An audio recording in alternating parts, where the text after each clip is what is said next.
Here's what's making news at midday. 2 firefighters are dead in Idaho after a man intentionally starts a wildfire in order to ambush first responders. We'll tell you what the investigation is revealing. Plus, time is running out for lawmakers to pass the state budget. We'll tell you where they are after the latest discussions.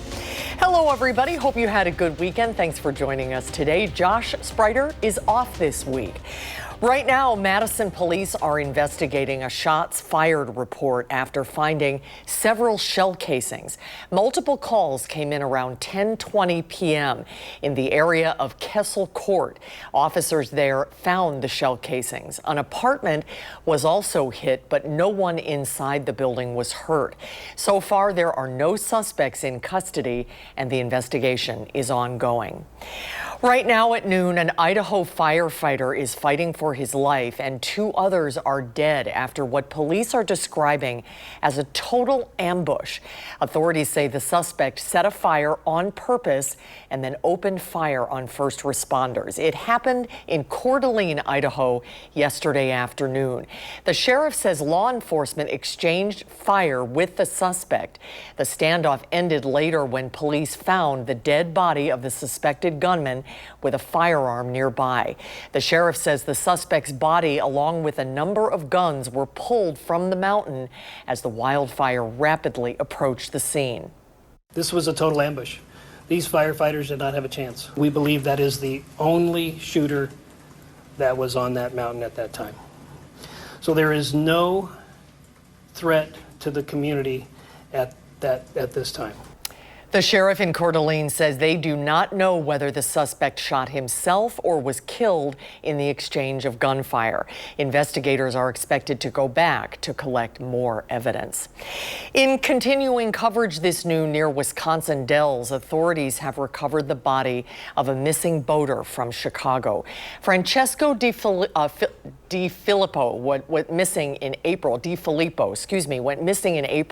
near Newport Beach on the Wisconsin River after the boat he was on capsized. Also on the boat, his grandfather, 75-year-old Luis DiFilippo. Rescue crews recovered his body on April 4th. The Wisconsin Dells police noted that while the outcome is tragic, they hope the recovery brings a measure of closure. It's another hot and sticky day to start the work weekend. Some storms are possible tonight. Savannah Brito has a look at the forecast. She's out on the sunny weather patio. Hi, Savannah. Hi, Susan. Thank you. Yeah, we are tracking mostly sunny skies right now. That could change later in the day. We're still tracking a couple of isolated showers and thunderstorms. Definitely a warm and humid day, though. Overall temperatures are continuing to climb. Most of us are looking almost at the 80-degree mark. We've reached that in Madison. I still think we'll warm up into the mid-80s across most of southern Wisconsin. There's still a couple of spots that are in the mid-70s. That's mostly just to our northwest, up near Black River Falls and Camp Douglas. But the rest of the day, mid to upper 80s for most of us, and then we'll fall actually to the mid-60s this evening and overnight. So that should feel pretty comfortable. Not going to see many more nights like that as we are going to heat up again, looking at the 4th of July towards the end of this work week. It's also pretty breezy out there. Winds are increasing. Most of those areas now showing peak winds up to about 15 to 20 miles per hour. A couple of us stronger than that. We will see that southeastward and expand later in the day. So expect breezy conditions to stick around. This evening they'll finally die down, and that's when we're tracking an isolated storm threat. Nothing is going to be strong to severe though, and then we're tracking plenty of sunshine. Finally a less active pattern for Tuesday and Wednesday, and then another chance for showers and storms for the 4th of July potentially. We'll time all of that out coming up in a little bit, but at least we're finally seeing some sunshine and a less active pattern. I feel like we've had a chance of severe weather nearly every day, so Susan, it'll be nice for a break of that. It's been a busy time for you guys in the weather office. Exhale a little bit. Yeah, exactly. Breathe, right? All right, Savannah, thanks. We'll see you in just a little bit. Sounds good. At the state capitol, the deadline to pass the state budget is tomorrow. And while the state won't shut down if the budget passes late, lawmakers are pushing to finalize it before the 4th of July. On Friday, budget discussion sessions ran late into the night, and lawmakers failed to reach agreements on budgets for the UW system, the Department of Transportation, Health Services, and Children and Families. However, they agreed to funding for tourism and the agency overseeing state elections. For insight on why agreements were delayed, political reporter Will Keneally spoke with political analyst Brandon Scholes. They're in deep negotiations. They're trying to find a way to, either match up what the Democrats want, what Republicans want. So as much as everybody wanted them to come to the table on Friday, the priority was trying to see where they could find common ground.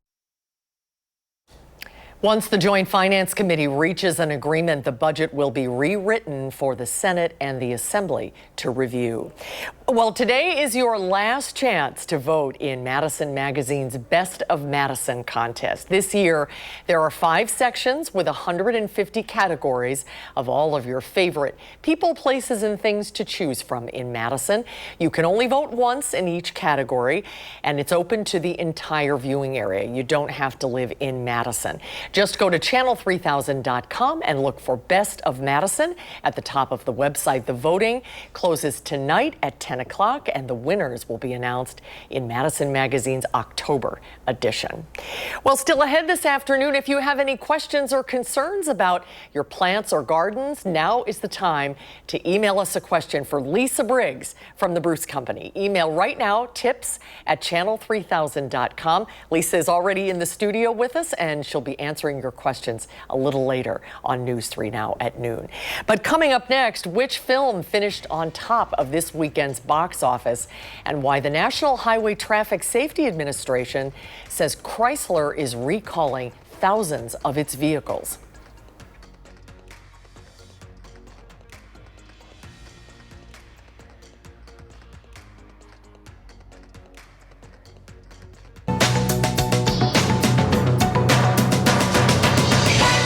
The Congressional Budget Office says the Senate version of President Donald Trump's big, beautiful bill could add nearly $3.3 trillion to the deficit over the next decade. That's almost $1 trillion more than the House-passed version of the bill. The CBO's analysis also predicts that the Senate's changes could cause nearly 12 million Americans to lose their health insurance. The Senate continues consideration of the massive budget and border spending package today. Chrysler is recalling more than 250,000 Pacifica and Voyager vehicles to replace the side curtain airbags. The National Highway Traffic Safety Administration says improperly sealed seams could cause the airbags to not hold enough pressure during deployment to limit risk to passengers during certain types of crashes. The recall impacts model years 2022 through 2025.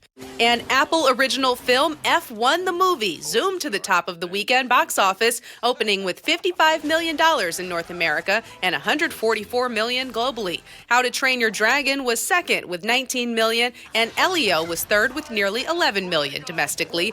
Megan 2.0 debuted fourth with just over $10 million. That's your CBS News Money Watch report. For more, log on to cbsmoneywatch.com. At the CBS Broadcast Center, I'm Jesse Mitchell. Here's a look at how stocks, the numbers on the stock market right now to start the work week, and it's off to a positive start. The Dow is up 172 points, the Nasdaq is up 47, and the S&P 500 is up 19. Up next, Pam Jahnke is back with the ag numbers, and we'll check in with Savannah with an update on the forecast. And then later this afternoon on Live at 4, we'll talk to political analyst Brandon Scholes about what didn't happen at the Capitol over the weekend as lawmakers try to pass the state budget.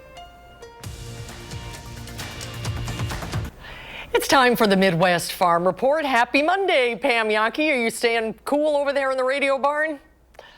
It is an effort. It is an effort. But yeah, we're doing our best to try to make sure that we're taking care of ourselves. It does get to be quite the daily battle, though, when it comes to all the livestock that depend on us. You know, they just don't want to eat when it's this hot outside, and that causes us issues as far as our baby calves' rate of gain. Also causes us issues with reproductive challenges for our dairy cows. So yeah, our dairy farmers specifically getting a lot of work in, but anybody that's got animals in this kind of heat knows what that's like.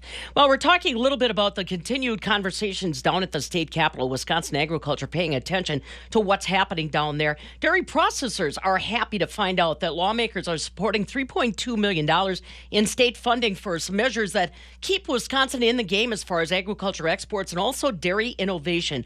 Rebecca Sweeney, who is the Senior Director of Programs and Policy for the Wisconsin Cheesemakers, says this helps dairy processors meet the challenge of international marketplace volatility, supply chain disruptions, labor shortages, and biosecurity. And the good news is, a lot of times when it comes to agriculture at the state capitol, both Republicans and Democrats come together, and that's exactly what's happening in supporting the Wisconsin Initiative on Agriculture Exports and Dairy Processor Grant Program funding. So we'll keep an eye on what's going on there.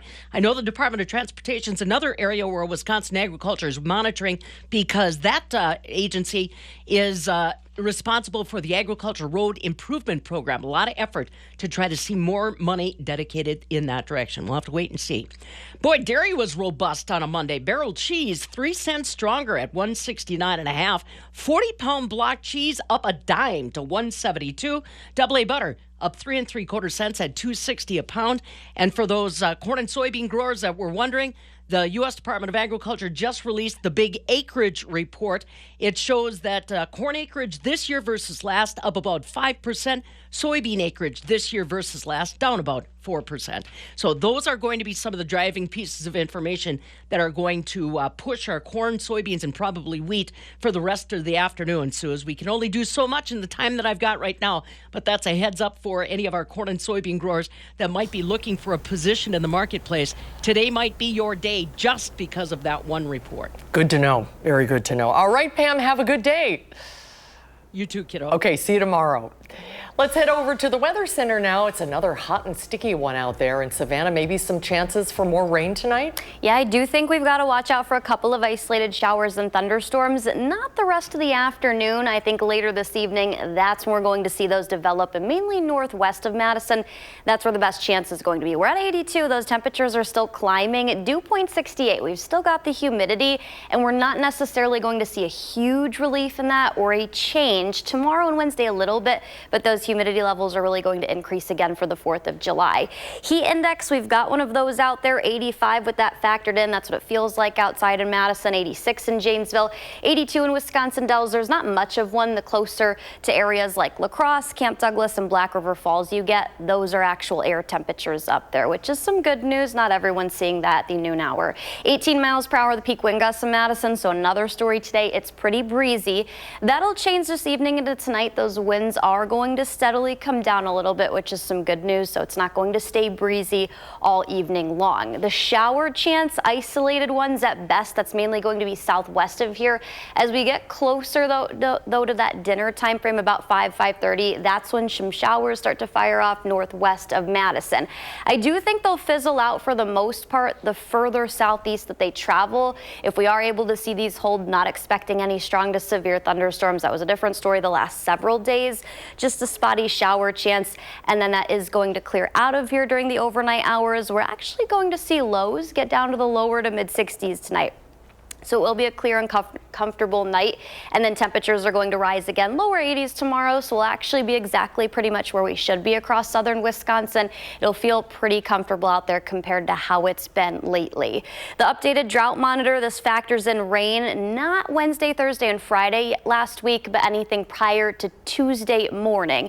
So areas like Madison and the Dane County area, we saw some break or relief in the abnormally dry conditions. Monroe, Janesville, still sitting under a moderate drought across most of Greene and also Rock County. They did see a lot of heavy rain towards the end of last week, though, and that'll get factored in on this upcoming drought monitor release about 7:30 Thursday morning. So I do expect some changes on that.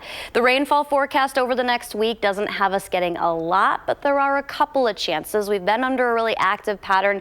Daily rain and storm chances are finally going to diminish tomorrow and into Wednesday, but then for the 4th of July, there's going to be a warm front that's going to be to our west and a low pressure that'll be to our northwest. Eventually that's going to move in. I do think we'll have to watch for a couple of showers on the 4th of July. It's not looking like a washout, but unfortunately the better chances look to come later in the day.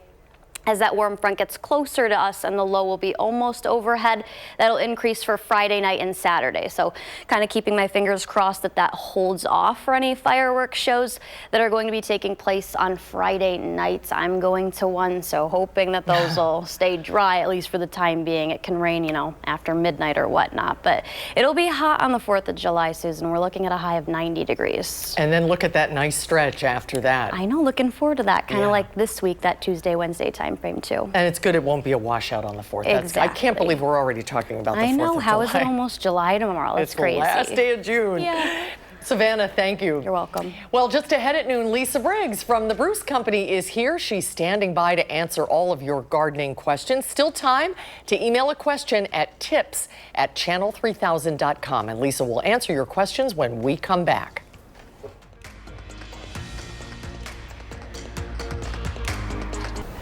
Lisa Briggs from the Bruce Company is here to answer your plant and garden questions. Hi, Lisa. How you doing? I'm good. How are you? You can email us a question at tips@channel3000.com. And it's a busy time in the garden. A lot of people have questions for you. They do. Let's get right to Okay. it. Okay. And Gigi will start us off.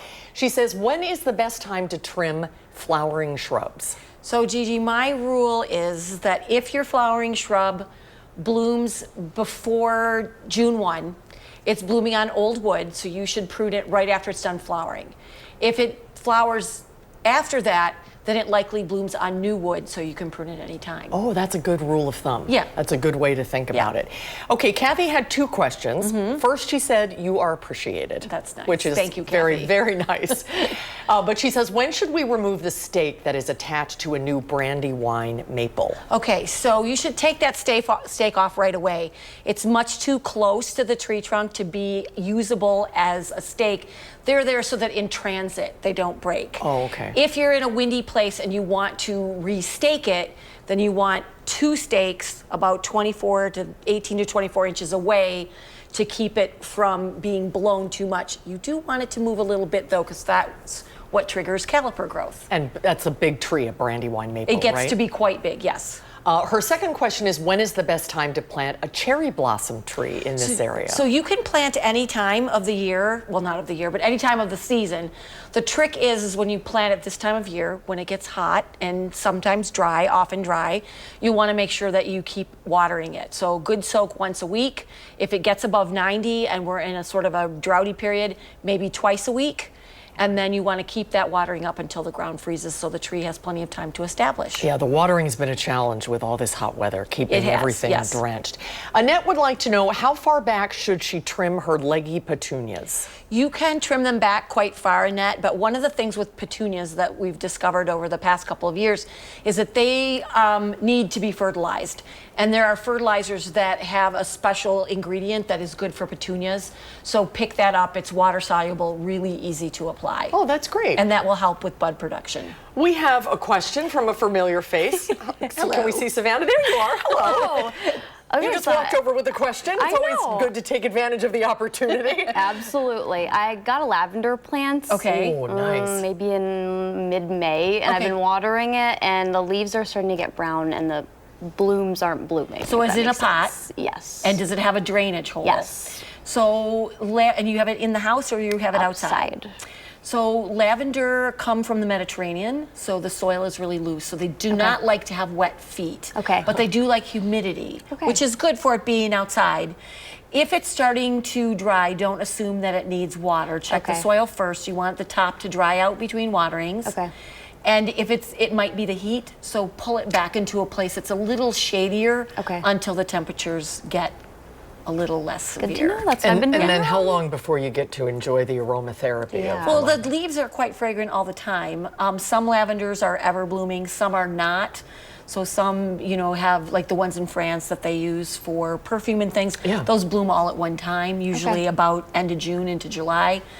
You can, if it's a perennial one, you can plant it out in the garden. Okay. If you have a place. Otherwise, if you bring it inside, you're definitely going to want a humidity tray. Okay, good to know. Thank you so much. Okay, and in the last 40 seconds, the humidity is going to stick with us, right? It is, unfortunately. We'll see a little bit of a break and relief in that, luckily, but we've got showers and thunderstorms, slight chance at best later today. And then, yeah, finally a little bit of a break, lower temperatures before that heat ramps right back up Friday for the 4th of July, high of 90. I do think we'll have to look out for a couple of chances for showers and thunderstorms, although I think the better chance should hold off until the night. All right. Thanks so much. You're Lisa, welcome. good to see you. Yeah, good to see you guys too. Thanks for your questions, everybody. Have a great afternoon, and we hope to see you back here for Live at 4 a little later today.